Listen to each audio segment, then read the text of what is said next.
Thank you for being there on the call hosted by Arihant Capital. And thank you all for attending this call. We would like to now, without wasting time, I'm just giving it to Devashit sir to understand the Thomas Cook India Limited. We have already initiated a report. If someone is interested in our report, I think we have shared with most of our clients. Someone is interested right now. I'll be transferring. You can send an email ID at abhishek.jain@arihantcapital.com. I would like to thank Thomas Cook India management to be there on the call. I would like to thank Nawaz and Urvashi ma'am to attend this call. I would request everyone to be on a mute side, Rajesh, and this because so that we can do this thing on a better way. Now I'm handing over to Devashit sir. Just a second.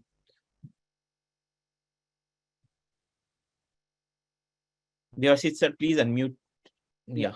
did that. Uh, Thank you, Abhishek, and good morning to everyone. Uh, I It's the first time for me in a forum like this, but it's good to see so many participants. A few are familiar names. I won't say faces, but few familiar names. But I hope to catch up with all of you. Uh, so. Let me start off. We have an hour, so what we'll do is that I'll start talking about Thermoscope a bit, and then at some point of time, I will stop and wait for your question answers. Does that work for you, Abhishek? Is that Yes, sir, okay? that's the best thing. Yeah, First, you can yeah, give a brief about the businesses and then what is the current environment, and then we can have a Q&A. I yeah. would request everyone to send their questions in the chat window also. If they have any questions, let's take it over, sir. Without wasting time, Sure, sir. sure. Okay. So since this is the first time, I'll give you a brief background of Thermoscope, and then talk about the current quarter, which is probably the more important, more interesting thing for you guys. Uh, so Thomas Cook is the largest integrated travel and foreign exchange player in the country. It's been there for many years, more than a century actually. Uh, it was till about 2012. It was owned by or part of Thomas Cook UK. Uh, in 2012, we made a transition. We were acquired by a company called Fairfax. Most of you would have heard about Fairfax. Is set up and owned by someone called Prem Watsa. Fairfax has large investments in India, about $7 billion of investments in India. You'll know a few of them. For example, they own the Bangalore airport. Uh, they uh, they have they own a company called Questcorp. They have large interest in specialty chemicals business, so on and so forth. But this is not about Fairfax. This is about Thomas Cook. So let me just focus on Thomas Cook. So as I tell people, just like there is, we used to in history hear about, BC and AD. In Thomas Cook, there is 2012 is the zero year for us effectively.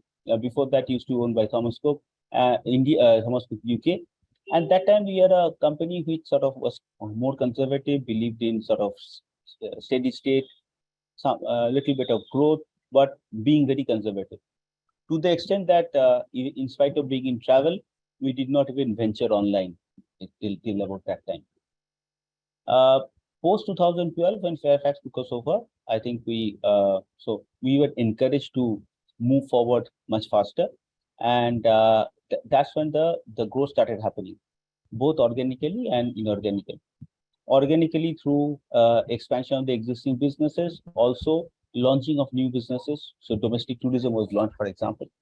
Uh, the online business, we started planning for the online business, which was launched a year or two later.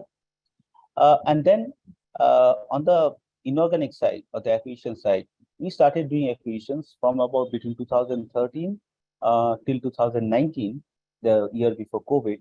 On an average, we did at least one acquisition a year. Actually, sometimes more than that. Uh, Today, Thomas Cook is spread across about 29 countries, across Australia, Asia, Africa, and the US.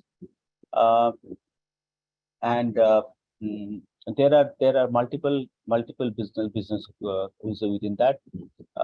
As per SEBI norms, we classify ourselves into four segments: foreign exchange, travel, and allied services. Then you have the hospitality and resort business, which is basically sterling, and we have imaging business, a digital imaging business, which is a company called DEI. So I will get into each of these one by one. Uh, Starting with the foreign exchange business. The foreign exchange business is about dealing with currency notes and both virtual currency and physical currency. Physical currency is the currency note business, and virtual currency is the prepaid card that we have. We are the only non-bank in the country to have a prepaid card. All we have all other card owners or card suppliers are banks, notably HDFC, ICICI, Axis, and so on and so forth. So the foreign exchange business can be largely split into two parts: wholesale and retail. Wholesale is where we deal with money changers and banks, and these are this is a dealing with physical currency. Obviously, the margins are pretty low in that part of the business, but volumes are extremely high. Uh, on the retail side, it's just the reverse. The margins are much higher. Margins are much higher. Volumes are comparatively lower as compared to wholesale. But this is where you make more money. Two-thirds of our revenue come from retail. About a third comes from wholesale. The blended margin in foreign exchange is very thin. It's about currently running about 1.4%. Used to be about 1.2 till about a couple of years back. So that moved up to 1.4. But more about that later when we talk about the current quarter, etc. So on the retail side, it is not only physical currency, not only notes, but also the prepaid card, which plays a very leading role. We also, remit foreign exchange for certain purposes such as education, medical, support to family members, so on and so forth. Uh, just yesterday, we actually launched a card, a version of the prepaid card, which is meant entirely for the students, called it Study Buddy. We will hear more about that next week when we launched it yesterday, but I think the ad campaign, etc., will start from Monday. So you'll hear about that from next week. More on the social media, not in the print. Okay. We handle, in terms of overall volume, we handle close to about 20,000, 21,000 crores in terms of throughput. But obviously, we don't consider that as turnover. We consider the money that we make out of that. So the money that we make is about 250 to 75 crores. So that's what you see in our financials every year. The business is can be with individuals. The retail business can be with individuals like you and me. It is also with corporates. In fact, corporate is the larger part. Corporates, because they send their people abroad, either for short-term or longer-term assignments, or also for international travel, for business travel, etc.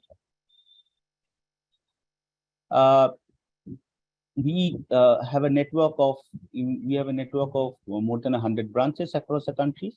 But the branch network is not everything, because we also sell online. In fact, today, the big change that we have made post-COVID is that we ask or we ask our customers or tell our customers that they don't need to come to the branch. We can be at their call. So we pride ourselves on delivery.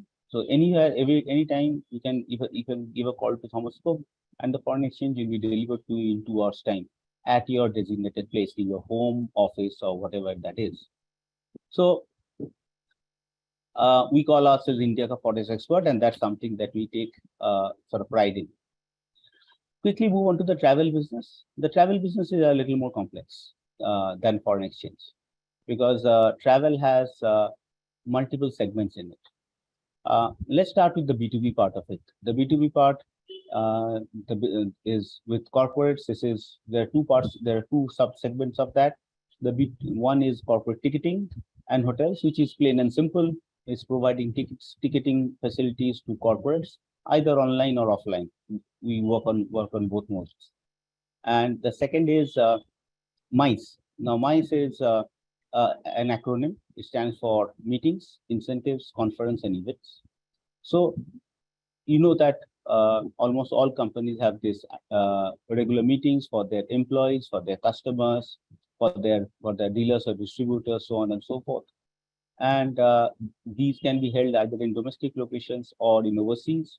And this is part of their marketing and promotional budget. So this is the business that we do. Our job is to arrange the trip. It starts on conceptualizing the trip, how to do it. Typically, it's a 3-4 day trip. So what all of the components of that, arranging for the visa, tickets, the hotel arrangements, getting the events organized, all of that. We are the in just to talk about a bit about the volumes. The corporate ticketing is we do more than 2,000 crores of ticketing a year. Uh, and but again, that 2,000 crores doesn't find a place in our PNL.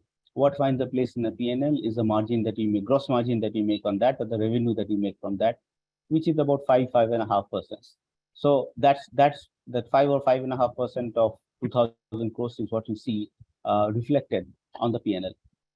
Uh, on the on the mice, the mice is it's a package business. It's a leisure package for corporates.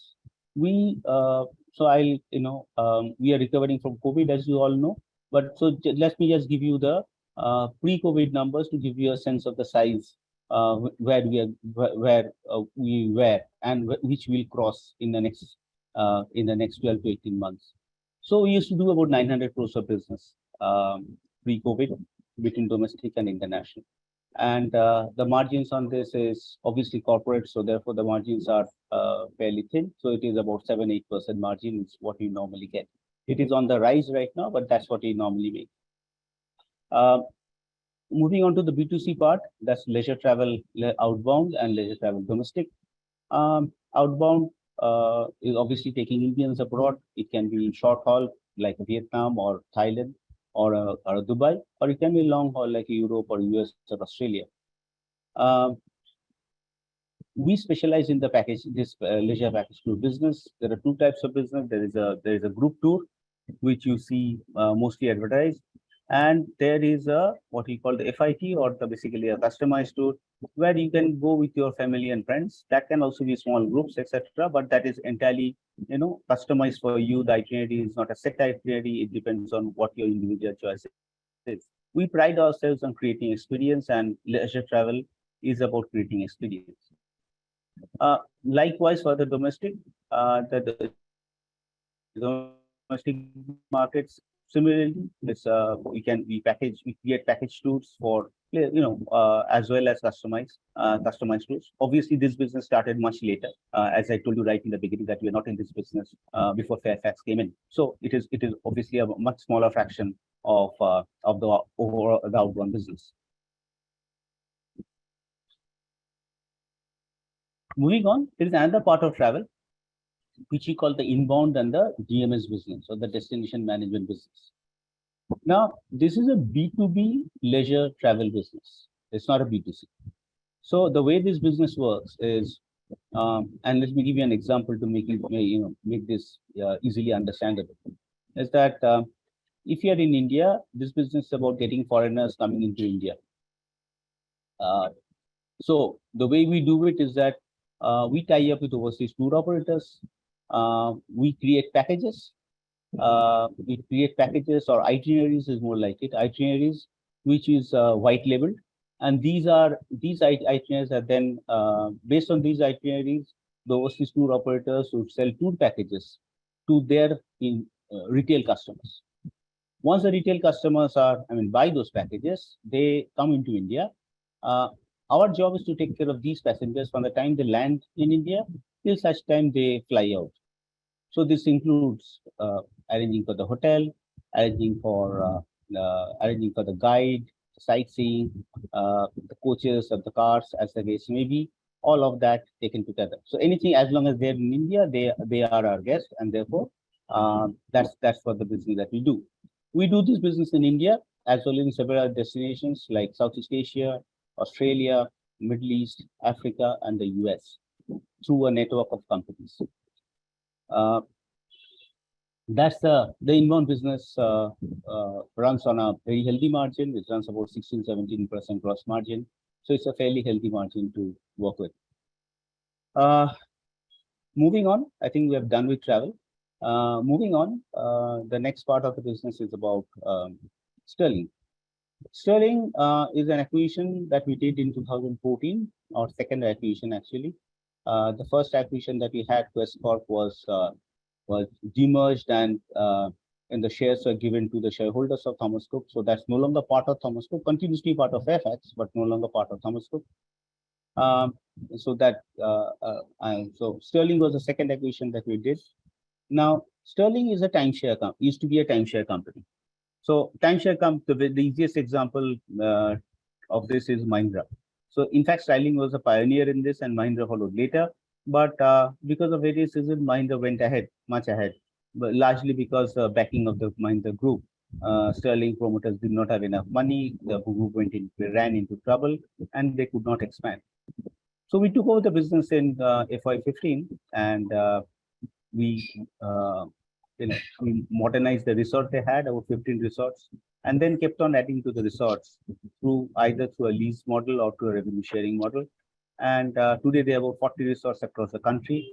Uh, the the revenues they derive are not only from sale of not only from existing members. We have about 86,000 members, but also from selling rooms as resort rooms, just like a hotel. Today, actually, we are trying to convert the business more and more into a hotel business rather than keeping it as a vacation ownership business. Uh, we have over 2,500 rooms expanding. We will go to about 3,500 in the next 2 years' time, and we continue on the growth path. We set up about 6 to 8 resorts every year. I think 4 or 5 has been set up in the calendar year. 4 or 5 resorts, 5 resorts we set up. In this quarter, I think 1 resort, but it will grow over the next 6 months or 9 months. That's on Sterling.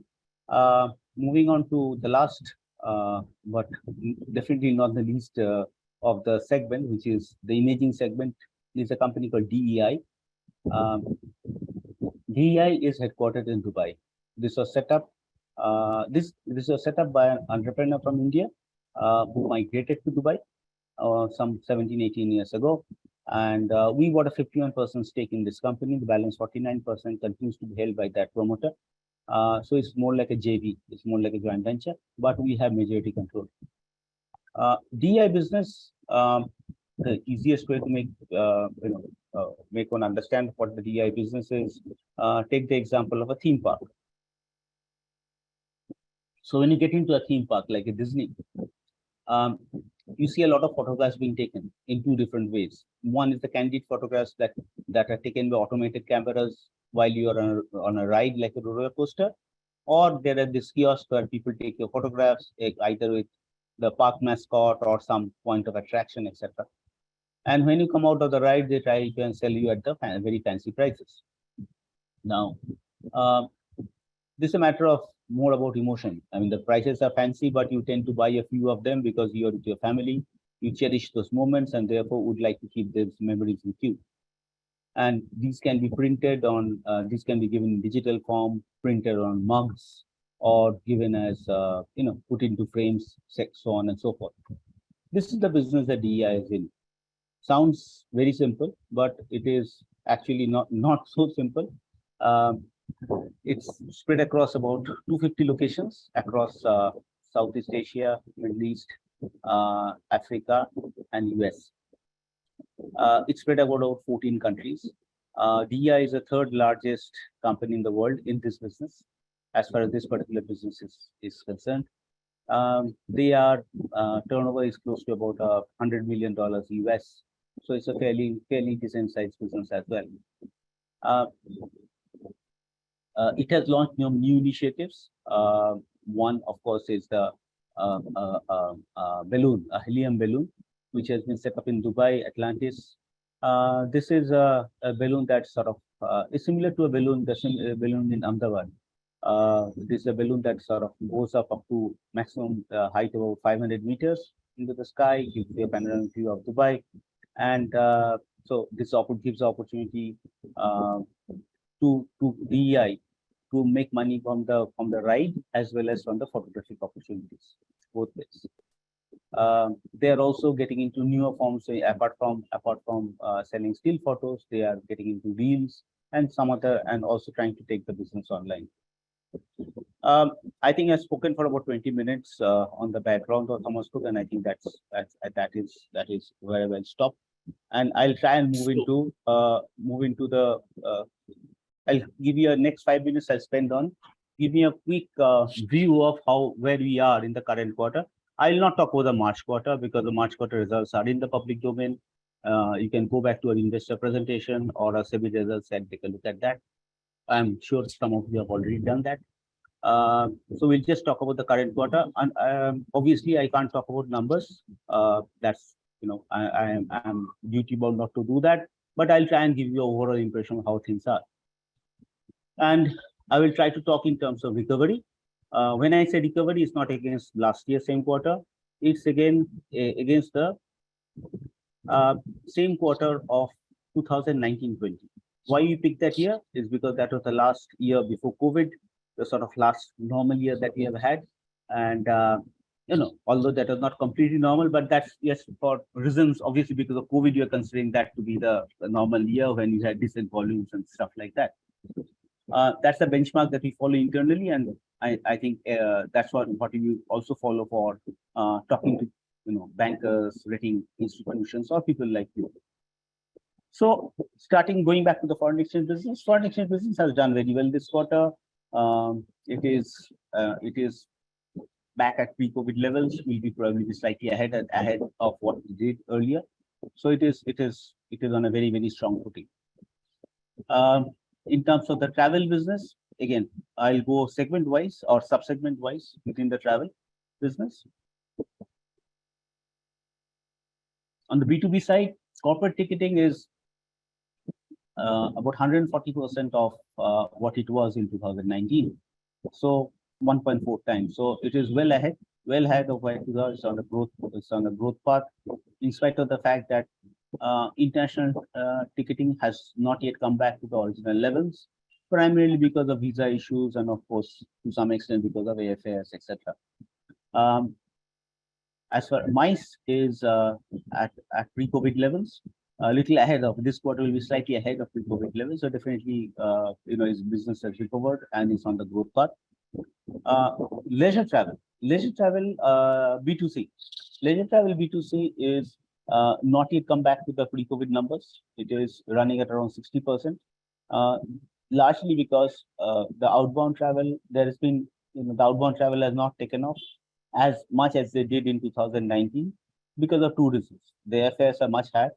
For example, airfare to Europe, a return airfare to Europe in 2019 would have cost you about 55,000 or so.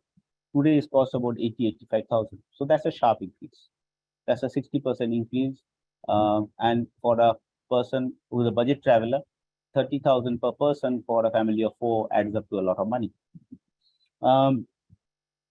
However, and visa, of course, the visa challenges are there. The visas are taking much lesser time than what we used to last year. Last year was a crisis.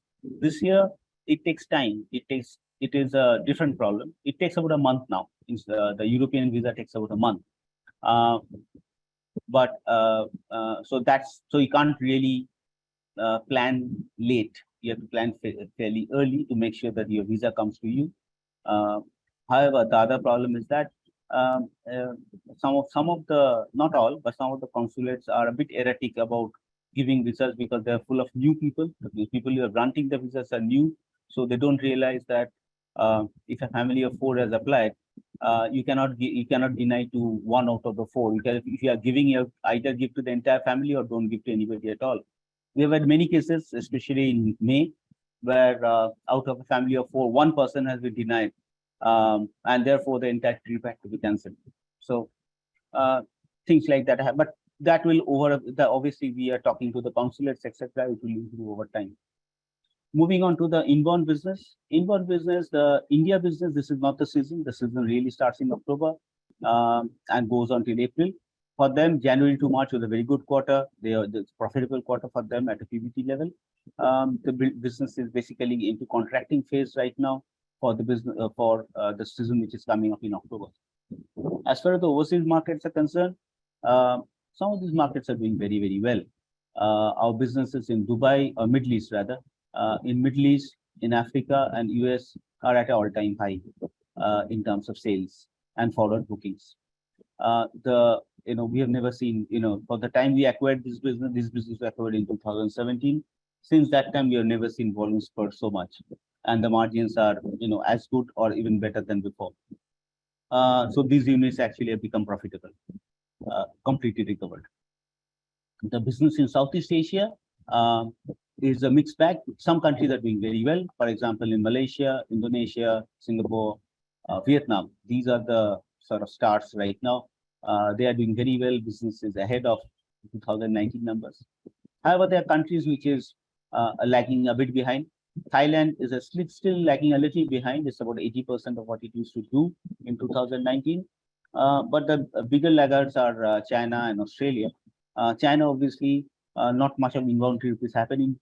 Honestly, no one wants to go to China for an inbound trip right now. And Australia is a problem because of the high airfares. It's distant from any country, not only from India, any part of the world. Australia is a distant place, and fares are running very high, and therefore that's a constraint in terms of tourism into the country. Sterling continues to do well. Has been a good. This is a good season for them. It's a holiday season, and therefore the occupancies are high. You will see a decent set of results coming in from Sterling. And DEI is not really a season because 45% of the business comes in from Dubai, and this is summer months in Dubai, or Middle East rather, and therefore the business this is usually a muted quarter for DEI. The DEI business is like the inbound. It starts from sometime about October and picks up is there till about March. So I'm not saying there's no business. There is business, but it is as against 2019, it will be a lot better. It is 2000. In fact, in 2019, we didn't have some of the sites that we have today. For example, at that point of time, we had not moved into China or Korea, etc. So the business will be definitely higher than on a quarter-on-quarter basis against 2019. It will certainly be higher. DEI, by the way, has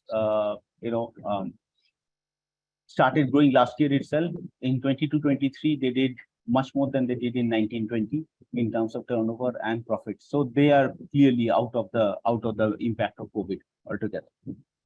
So that's, I think, my take on the Thomas Cook and the quarter.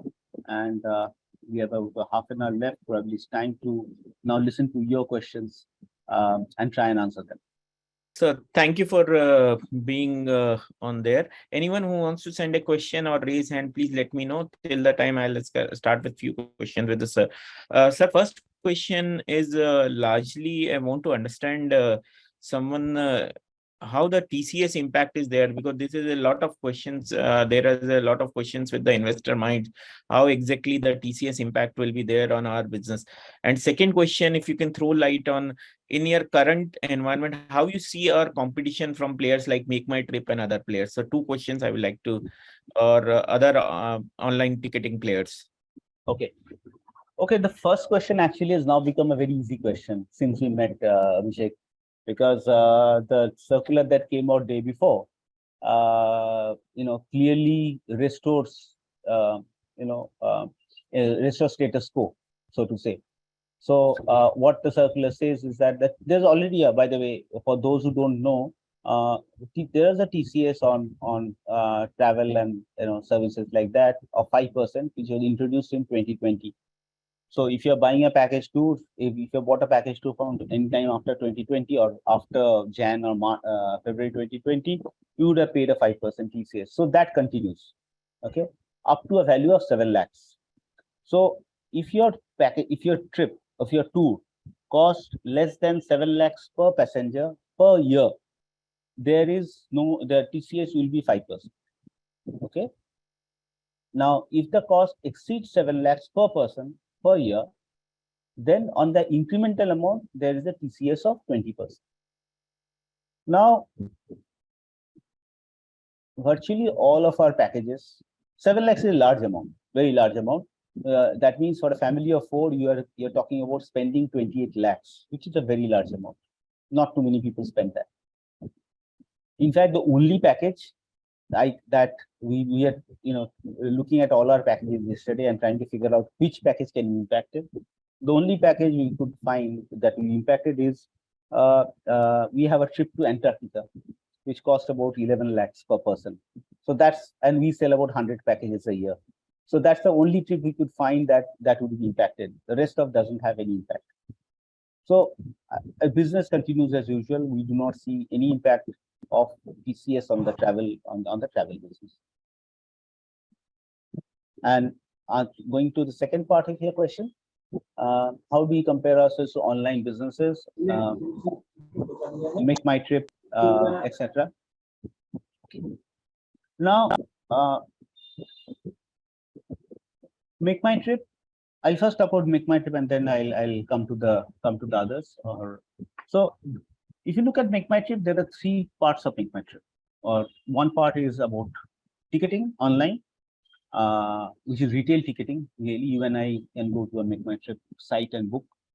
The second part is hotel reservations, hotel bookings, and the third part is selling packages. Now, we have sort of looked at all these businesses and tried our hand at these. And within a very short period of time, we realized that there's no point getting into online ticketing or on a retail basis because, as I mentioned right in the beginning, the margins are very thin, and therefore, it's not. And after you spend on promotions, etc., to attract customers to your website, you're not left with much. So we are not interested in being a business where the gross margin is 5% before your other costs, etc. So we kept ourselves out of the online ticketing. On the hotel booking obviously is a much more higher margin business, typically 10-11% sort of margin business. But you need to run an inventory risk because very often you need to book rooms in order to secure the rates, etc., or commit business to the hotels. And if you are not able to keep up to your commitments, etc., you lose money on the inventory. Again, we are not keen on losing money on inventory. We don't want to take those sort of risks, and therefore, for the margin like 10%, so we decided to focus on the package business. So there is only one segment of Make My Trip that compares with us, which is a package, and there the difference is largely that if you look at their packages are mostly designed for Asia. The most of the takers of packages from Make My Trip are either domestic market or for the Middle East and Southeast Asia. You will not find too many packages for more complex trips or long haul trips like a Europe or a US or South America and so on and so forth. You will not find too many of that. Travel for us is about creating experience. Why do you spend money on travel? So that it's not only for seeing the place, but also to keep memories, cherish those memories for the rest of your life. Now, our business is to understand the customer's requirement, because we believe each customer is different. Some people for example, some people like to go to historical sites. Some people would like to, have adventures, while a bit of adventures on the holiday. Some other people would just like nature's natural beauty, and yet there are other people who have special interests, like for example, the cuisine of a particular place or the culture of a particular place. So what we try to do is to figure, and this can be done both online and offline. We try and understand the customer's requirement and create a package specially for him and his family. We have taken it's not that your offline model. I think that's a misconception that people have, and because Thomas Cook for more about a century has been there for more than a century and has traditionally been an offline player. Today, you're no longer an offline player. We have what we call a hybrid model. We have a presence both online and offline. Most of our inquiries actually come online, and but not all of them culminate online, in the sense that people ask questions, people even fix the itinerary, but at some point of time they say, when it comes to money, many people are a little diffident about paying large amounts of money on the net. So they say that, is it possible that I make the transaction in your office? In your office, means at your branch, or at a at some place, at a branch typically. So so it can culminate offline. That's what I mean by culminating offline. Since during COVID we shut down, between Thomas Cook and SOTC, we shut down over 46 branches. We have not opened any of them, not reopened any of them. We know that business will grow, and but we intend to take the grow the business online, to the online, and also for smaller towns like tier 2, tier 3 cities, we intend to in the sense we are doing this. It's not only an intention but it's action. uh, we are setting up franchisee shops, uh, because in smaller towns, the word of mouth, the contacts, the personal contacts, etc., matter a lot. And the franchisee is typically a local guy, a local businessman who understands the pulse of that place. So we use that offline model for small. The obviously the online model is available. The call centers are all over the place, and therefore and it's multilingual. So you can actually call up any call center and do that. So the business is a hybrid business. It is unlike Make My Trip, which is largely a totally online player. In fact, what has happened in Make My Trip of late is that they have also realized that hybrid model works. They have set up a few shops, not many. I think they have about 6 or 7 shops across the country right now. But I believe they have a plan of getting, they have a plan of making the business a little more hybrid than what they have now. One thing that's important to understand in this business is, there are not many. The travel is a very fragmented business. Okay, uh, in terms of all India players, there is only two. I take Thomas Cook and SOTC as one, and so if I take that as one, it's just us and Make My Trip. We had a large player in the form of Cox and Kings, which died in 2019. Yatra went into difficulties, so they have also, they're no longer a major force to reckon with. And we have, of course, we have regional players like Kesri and Veena and in Mumbai or in Maharashtra and Gujarat, so on and so forth. That will always be there. So there is always it's a good thing to that it's good market to be in, because it's very large, very fragmented, and therefore getting more and more market share is not very difficult. Sorry, that was a bit long-winded answer, but I thought I will make myself clear. For the question, sir. I am just Tushar. You can unmute yourself. I have a lot of questions. I'll start with Tushar, who is in queue. Tushar, you can unmute yourself and you can ask your question. Yeah, thanks. Thanks, Abhishek, for organizing this, and thanks, Mr. Devashish, for a very detailed presentation. I'm actually very curious. Fairfax is known to be a very savvy investor, and unfortunately, in Thomas Cook, they have failed to create value. And probably the reason is your largest segment, which is the travel-related services, doesn't really make money. Even last year, you have made 7-8 crores on a 3,600 crore turnover. So what is your plan to fix this? I don't want to get into history because there'll be reasons. But what can we look forward to in next 2-3 years in terms of profitability on this business, ROC for the company, ROE for the company? How do you intend creating value? I think probably your research needs to be a little more detailed, Mr. Agda, because I do not agree to your statement and not created value. You're discounting the fact that Thomas Cook shareholders have been given free shares of Quest, which has a value. The fact that Quest shares have now values have got, share price have got lower has nothing to do with it. That is a different issue altogether. But all Thomas Cook shareholders, for every 100 shares, got 18 shares of Quest free of cost. If that is not value creation, I don't know what is. I would request you to go through the Fairfax annual report of 22, where it talks about what is the return that they have generated from various investments, not only Thomas Cook, across. and you can see the returns that have been created by Thomas Cook. I request you to go through that. I'll not get into history, like you said, so I'll focus on the future. But please do go through that because probably there's some misconceptions. Okay, moving on to the future. This is not my statistics, it's the global statistics that the next 3 to 5 years are supposed to be the best for the travel industry globally, not only in India, at a global level.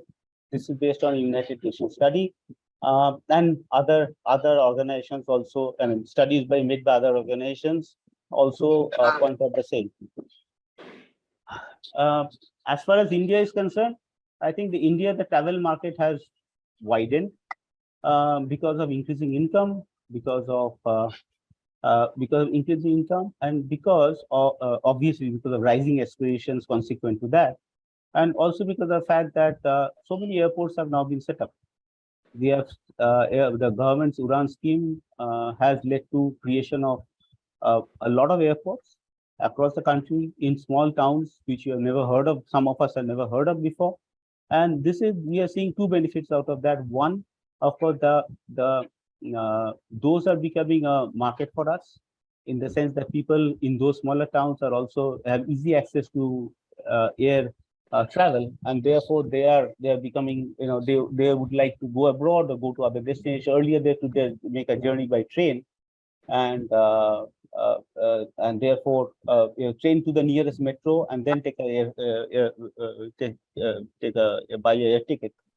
Today they can do the entire journey by air, and which is helping us. In fact, a lot of growth we see, a lot of growth for us coming from the non-metros. Metros still are the largest part, but non-metros are coming up very sharply. This is also aiding inbound travel and domestic travel, because various parts of the country are opening up. For example, I think the prime example is Northeast. Northeast has become very accessible with the opening up of airports, etc., and the air routes. And therefore, this year, at least, we have seen much more traction for Northeast destinations than ever before. So that's on the next, 3 to 5 years. And in terms of the growth obviously will happen. If you have studied our balance sheet, you have seen that our costs we have been able to optimize, or optimize is not the right way, right? We have been able to drastically cut our cost during COVID. So our cost base is about 70% of what it used to be in 1920. And we expect that other than the regular increments for employees, which which is connected to inflation and marketing costs, no other cost would go up. There will be inflationary cost increase, no other cost base will be, there will be no other increase in the cost base. What I'm saying can be, if you look at the past few quarter results, you see that as you said, last year we did 3,600 crores of sales, which is about half of what we used to do in the pre-COVID times, and yet there was a profit, small profit. If you had used if you had the same cost base as before, we would have made another year of losses. That's what I really have to say. So the growth will come from the overall industry growth, and of course, we being at the forefront of that would, we expect to gain more market share than competition. As I said, it's a fragmented market, and because our cost bases has become lower, our bottom line would rise much faster.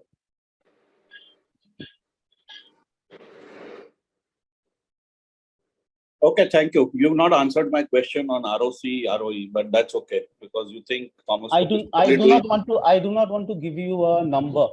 Unfortunately, Yeah, that's fine. That's fine. It's your choice. I cannot give you a number. I'm sorry, but numbers I can't give you. As I said. Okay. Okay. Thank you.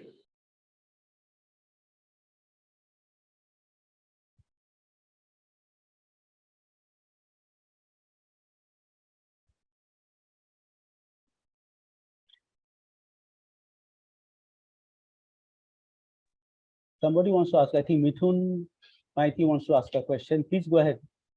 Yes, sir. Good morning, Debashish sir. Good morning. I actually have a question with regards to your new resorts coming in. As in, you told about 6 to 8 new resorts will be coming in. Is it gone every year, basically? And Yeah. that's okay. and that's going to add around thousands of extra rooms So from 2000. let me just explain that. So our resort, the resort that Sterling has is these are small resorts, typically say 60, 70 rooms, not more than that, between 50 and 70 actually. So let's say average of 60 rooms. So we plan to set up about 8 to 10 resorts a year. Okay. So that's about roughly say 500, 600 rooms.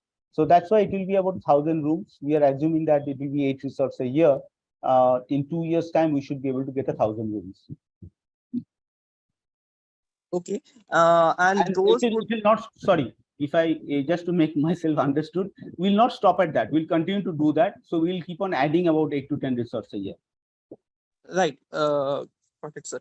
Just wanted to know, this would be more like a lease model, or it's going to be like built up and be a part of your gross block, basically, how it is? So this is actually on a revenue sharing model. Okay. So the property belongs to someone, typically a local landlord or somebody like that who's built this property. And then, for whatever reason, maybe he's not able to run it, or himself, or not finding he wants actually a partner to run it. So he hands it over to Sterling. And Sterling takes the entire responsibility of running the resort and bears all the expenditure, day-to-day expenditure. So the staff is Sterling staff. All efforts done are by Sterling. And what they get, what the landlord gets, the property owner gets in return is a amount per room per occupied night. So if there is zero occupancy for a day, he doesn't earn anything on that day. If there is, obviously it's on a per room per night basis. So that's how it's a very transparent model. We share our records with the property owner, and based on that, the payments are made. What it does is that it helps my cost become completely variable, because lease means a fixed rental per month, irrespective of occupancy. So it works very well if the occupancy is high, but if the occupancy is low, then then it doesn't work very well for us. So we tried the leasing model, but now we have switched over to the revenue sharing model over the last 2 years, and that's when we started coming back to Sterling started coming back to profitability. It used to be a loss-making unit for many, many years. When he took it over, it was deep in losses, which is why it got sold. And we tried various things. This is the model that seems to be working for Sterling. Got it, sir. Thank you. So we see that the highest, as in the profit is coming from this model only, right? As in apart from the ticketing business, sorry, foreign exchange currency, this model, it's the sterling business is giving us a good size of profit. As of now, see, I would request you not to judge based on last year's results, because last year travel was still affected by COVID. Things are gradually opening up. Okay, so whereas foreign exchange and sterling was in much better shape. So you will see you'll certainly see a very different picture this year. Yes, what you're saying is right. Foreign exchange and sterling were the two biggest segments in terms of profitability. But this year we'll see travel coming up in a very sharp manner. Okay, that's it, sir. Thank you. Thank Appreciate you. it. Sir, there are a lot of questions in the chat window. I'll take those questions. If anyone have questions. Sir, one question is from, I think Manoj S has one question. Manoj, you can unmute yourself and you can have it. For Abhishek, I can't see the chat window. Can I? I can't see those questions. It's okay with me if you ask the questions. If you read out the questions for me, that's fine. Yeah. Yes, so the first question is basically from Jatin Jadhav. Jatin want to know why the margins are so low in the corporate event, my side of the business, and what is your outlook on the margins improvement, sir? Okay.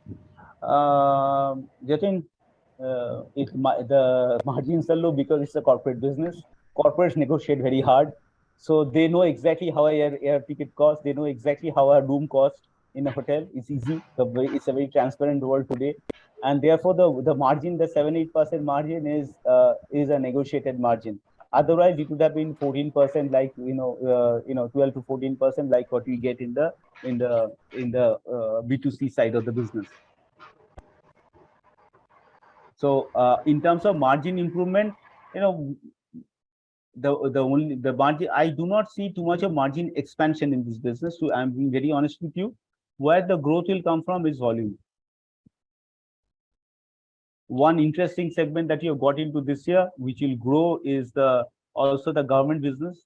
So we are a partner with the government for the G20 initiative, which is giving us about 130 crores of business this year. Consequently, because we have done about close to about 30 out of the 52 events that have happened so far. Balance 22 is yet to happen. It will happen over the next 3 to 4 months' time. Now, this has also given us the opportunity to participate in other government projects, like, for example, Hello India is a big project for the government. Very large project, 12 to 14,000 people assemble, and we are in charge of the ground and handling, ground engineers, etc. So it's a good business for us. But so the business will come out of volume, not out of gross margin, and it will come. But on the cost side, as I said, we have cut down costs very sharply on the fixed cost side, and therefore you see an expansion in the EBITDA margins, EBIT or EBITDA, whatever depreciation goes. So EBIT or EBITDA margins.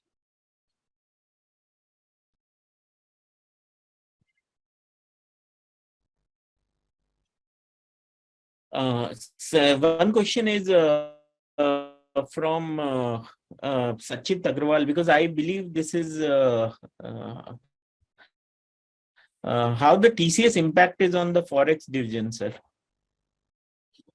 Hello. Yeah, I can hear you. But in a TCS, there is, see, the key purposes for which where we remit there are three key things for which you remit. As I said, one is education, one is medical, and the one is assistance to family members staying abroad, etc. So there is an exemption up to a limit of 7 lakhs for education and medical, and so that is that continues. So there is that exemption will be there.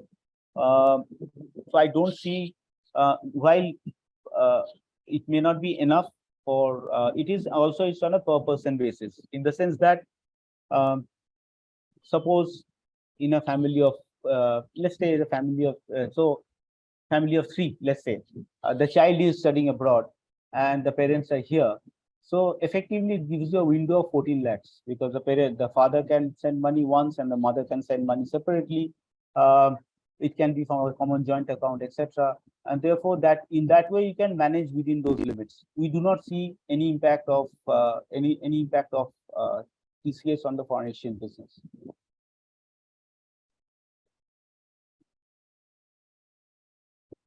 Also, sir, there's a question from Sachin. He want to understand the synergies between the SOTC and Thomas Cook. How the things are like after the SOTC acquisition. What are the synergy benefits we are getting right now at this point of time? Okay. So Thomas Cook and SOTC are separate only in terms of the branding. Everything else is merged. So we have a common finance team, HR team, IT, procurement, product. Everything that you can look at is common, except the sales team. The sales team is separate, which has to be, but everything else is common. So the fact that we have been able to reduce people is because Thomas Cook and SOTC are together, and therefore we can do, most of us actually do work for both companies. And I'm not considering myself, but everybody else, down to the junior most person is used as sort of group resource, is used as a common resource, and that's one synergy from the people angle. From the second synergy is from the procurement angle, where we do joint contracts with airlines, with hotels, with maybe if you're using a tour operator for some reason, a tour operator. So these are joint contracts, and we get the benefit of volume. And the third thing that helps is that I'll give you an example of the third one, which is at times, say for example, in a group tour, typically the coach, the bus has about 40 to 45 seats. And in the past, it used to happen that, we have only 20 or 25 passengers. We still had to operate the trip. We'd lose money, or rather sort of maybe break even or lose money because we have lesser number of people on the trip. The coach is not fully utilized. Today, what we do is that there are many cases where we have just combined the Thomas Cook and the SOTC coaches and made it one coach. So when you land in that country, you realize that maybe half the people in the coach are SOTC passengers and half of them are Thomas Cook passengers. So that is even effectively each coach that is going today is running full on a group tour site. So those are the advantages. Basically, it's the synergies and the economy of scale. Sir, one question is there. I think Mr. Manoj S wants to have a question. Manoj, you can unmute yourself. Yeah, sure. Yes, sir. Thank you again for taking your time on Saturday. It was very helpful. Very good. Thank you so much. Sir, I have a few questions. We've been long-term investors in the company. Wanted to know that I think you mentioned forex recovery, etc. For the travel revenues, what should be the recovery? No, I think I mentioned recoveries across all segments. Right. I mentioned 140, maybe you missed it, but I talked about corporate travel running at 140% right now. MICE fully recovered, slightly more than fully recovered. I mentioned that the only part, I mentioned the inbound, and the inbound, of course, is not the season, but it is recovering overseas where the market is already, or rather the season is on. The markets have completely recovered, and the business is more than 100%, much more than 100%.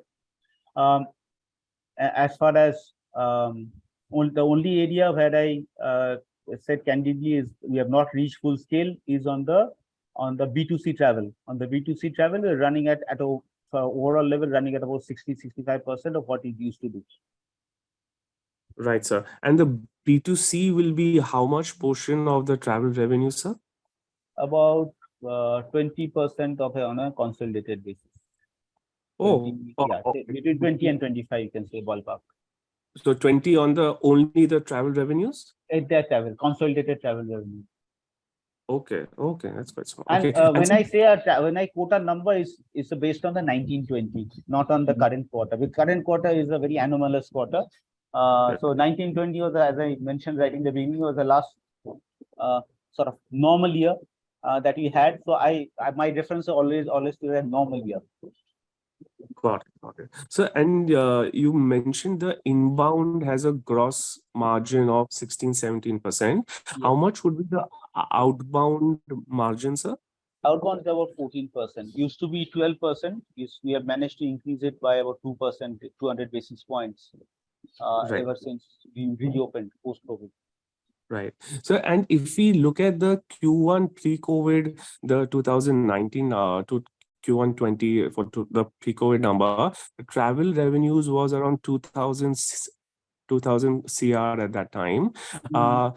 If we go back and we made a 63%, 63 crore EBIT, that's a 3.1% margin. When we recover the full 2000 crores, given the cost cutting, etc., can we expect a 5 to 6% EBIT margin at that time? I'm not, again, I just qualify by saying that I'm not making a forward-looking statement for obvious reasons, the session getting recorded, etc. But yes, you are right. I think we can look forward to that. Got it.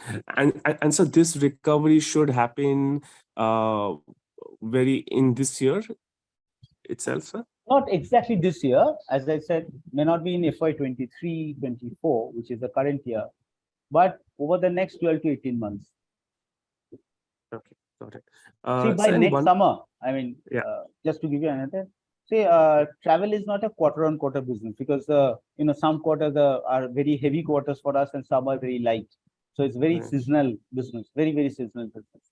So if you, but we expect complete normalcy by March, by March quarter. We expect complete normalcy in the areas where we are lacking. Some areas have already become normal or better than normal, but by March next year, we expect that all things will become normal. So 24-25, we should look forward to a lot of growth in 23-24 as well as on 24-25. That's fantastic. So, and if we talk about the free cash flows, if you look at the depreciation and interest, what will be the amortization in the depreciation part of it? Depreciation is very low. You have seen that depreciation. Actually, somebody mentioned this yesterday that you see depreciation seems to be going down. We are an asset-light business. Okay, the only part which used to be asset-heavy was sterling, and that also has now become, that they are moving to a sort of revenue sharing model, and therefore there is no large capex. So the capex will continue to be low, and therefore we don't expect depreciation to go up sharply. Right. So no, I was asking current depreciation of say 30 crore a quarter or around 124 crore a year. How much of that is amortization of some amortization of some intangible assets? No, not much, hardly anything. Hardly. Okay. Yeah. Okay. And you said that it's a asset light, so not much capex will be done.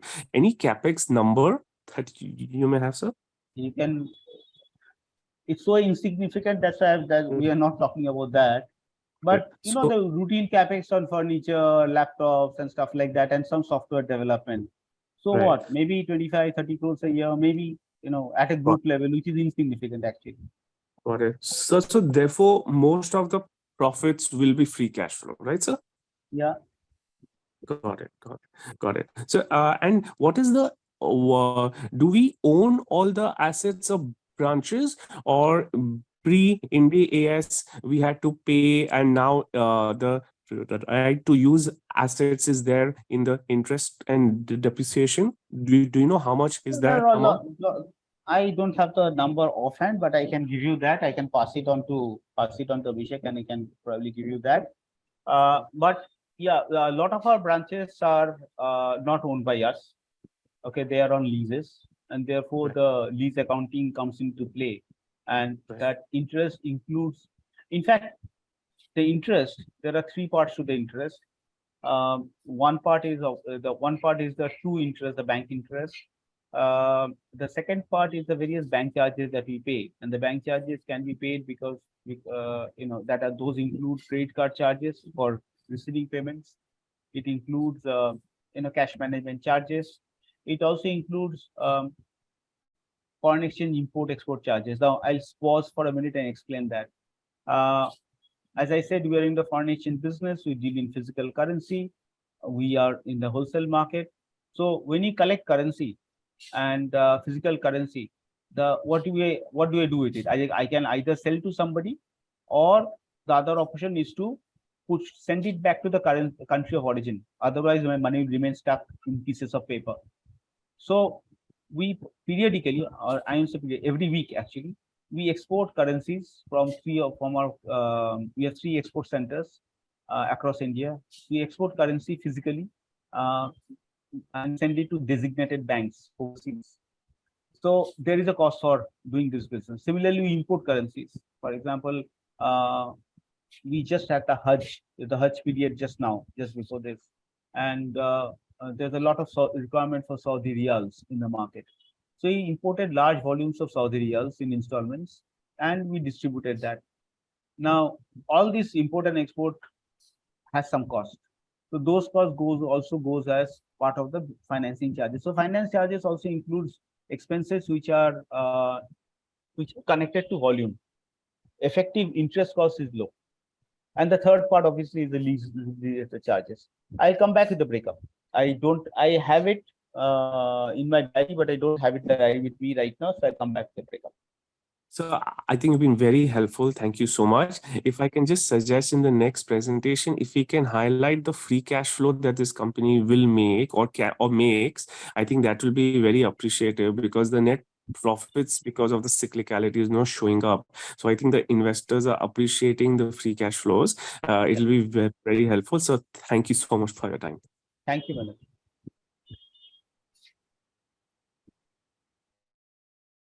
I think somebody has raised his hand. Mr. Banerjee, S. Banerjee has raised his hand. Maybe. Sir, we have last question from Mr. S. Banerjee. Mr. S. Banerjee, are you there?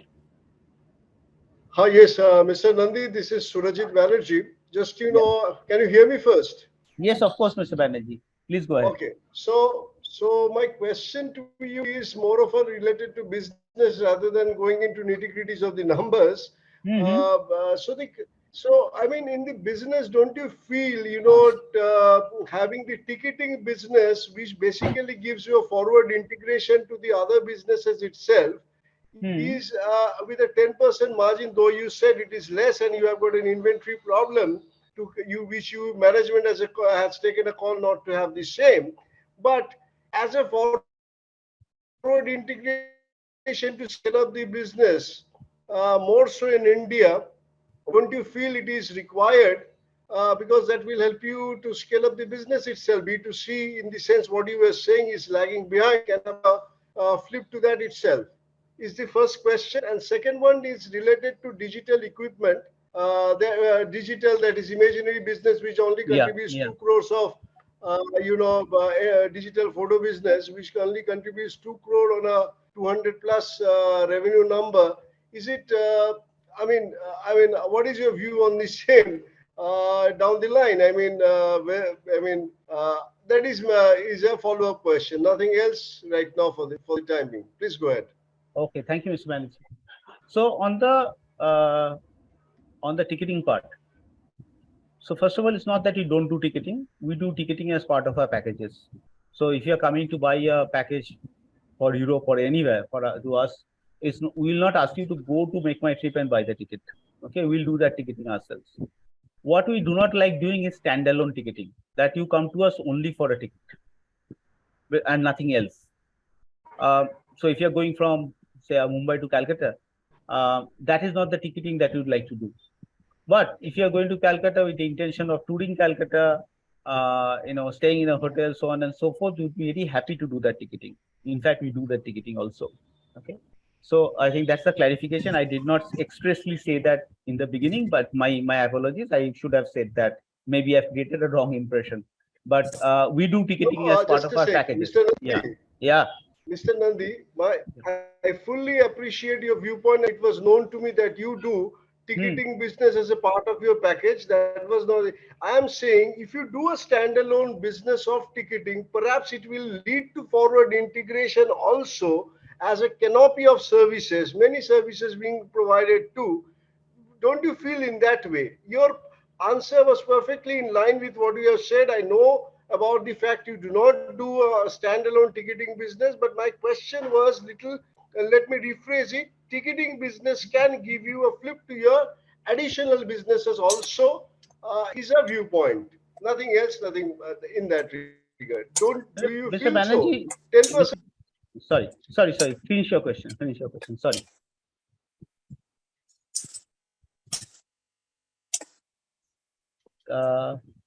Can I talk? Okay. Yes. Mr. Banerjee, yes. I understand your viewpoint, and your viewpoint is not wrong altogether, because that's the precise reason we do the corporate ticketing business. The corporate ticketing business again is at 5%, but we do that because that allows us an opportunity to participate, to integrate or get allied business, like for example, corporate mice, corporate forex, and also the employees of that company, of that corporate, we can attract them for our leisure B2C business. So this is how what we do with a corporate. Otherwise, we would have dropped that business also. We are doing that because it is giving us benefits elsewhere. So basically creating a market. However, when we tried doing this for the pure standalone B2C leisure ticketing business, we realized the only way customers will come to our website to buy tickets is that when we incentivize them in terms of some some promotion, some freebie, something or the other. Now, once we paid for all of that, and of course, we'll have to, really publicize ourselves, do a lot of promotion on the social media, etc., to draw people to our website. So we did that for 2 years. We are not making money, and that is why I decided to cut our losses and stop that business. Sir, thank you. And sorry, I think there's a second part to that question. I'm sorry, which is about DEI. Second part was the DEI. digital photo Yeah, business. yeah. I remember your question. So let me just put you some numbers. So we bought over DEI in 2019, as I said. There's a lot of Right. noise coming from Mr. Malhotra's side. Can you, Mr. Malhotra? Yeah, thank you so much. Um, so when we bought DEI in 2019, it had and I'll talk in dollar terms, much easier. Takes out the exchange fluctuation out of the picture. So it was a $80 million business in terms of top line. Okay. And today, obviously, there are 2 years of COVID in between. Last year, it did a 94 million top line business. Okay. So you can see the growth that's happening. This year, we expect the growth to be, much, in the range of around 20%. So this is a growth business. Okay. This business will give you growth. It may be a small right now, but it is going to, in terms of growth, it will compete with any other segment in terms of growth. And it is very difficult it's not easy, let me put it this way, not easy for someone to become number 3 in the world within, 16, 17 years of starting the business. Okay. And become a virtual monopoly player in some parts of the globe. So we see a lot of potential in this business. Okay. And that's why we invested in this business. So far we have not been disappointed. We'll continue to work with this business. Business doesn't require too much of investments. It is cash generating, profit making, cash generating business. So it doesn't really require too much of investments. We'll continue to do this business, and you will see growth coming in. You'll have to probably give it a year or two to see, and then compare it to 2019, you'll start seeing the growth. Sir, one question I have got it from in the chat window. Two questions. So any plan to monetize any of the assets or any of the group company a separate listing or some point of time? Do you see those opportunity? Because in 2019 also we have seen Sterling Holiday or IPO or we have heard. So do you see this kind of value unlocking for Thomas Cook shareholder at some point of time, sir? Sir, थोड़े दिन तो profit करने दो. Sterling has been a laggard for many years. It was taking money away from me. Abhi to contribute kar rahe. So give us some time to at least taste the fruit of the tree before I cut it. But any plans to monetize? Right now, no, Vijay. Right now, we have no plans for monetizing either Sterling or DEI. There is no such plan. But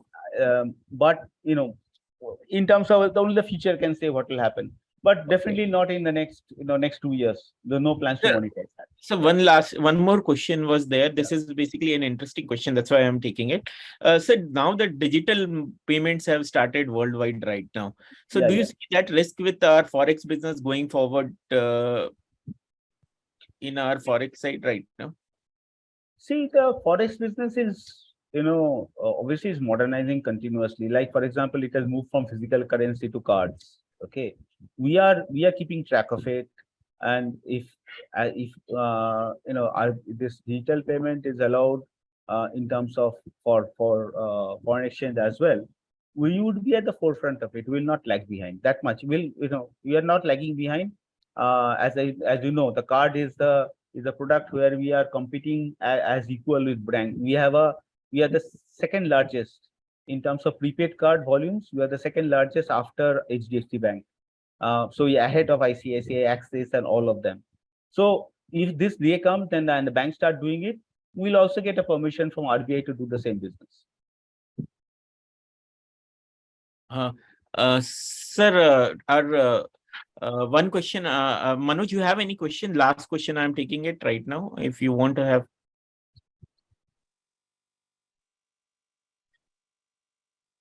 Are you there? No, I think it just remained, the hand symbol just remained there. Okay, It okay, didn't come sir. out. Okay, Yeah, I can yeah. understand. So, sir, Mithun, there was a question from your side. 5,700 travel business was there, and leisure was 2,400 crore. Because the other segment like DEI and other segment have started very well. That's why the growth is 20-25% of the revenue. The travel business have share has declined on overall percentage of the business right now. So that is something. Dear all, I'm again thanking Devashit sir to taking time on Saturday. I would like to thank Thomas Cook team and also in my team Anushka and other players to working hard on this particular event. Thank you, sir, for being there on the call. Thank you, everyone. You can log off. Thank you. Thank you so much. Yes. Thanks, Thank you, Abhishek. sir. Thank you.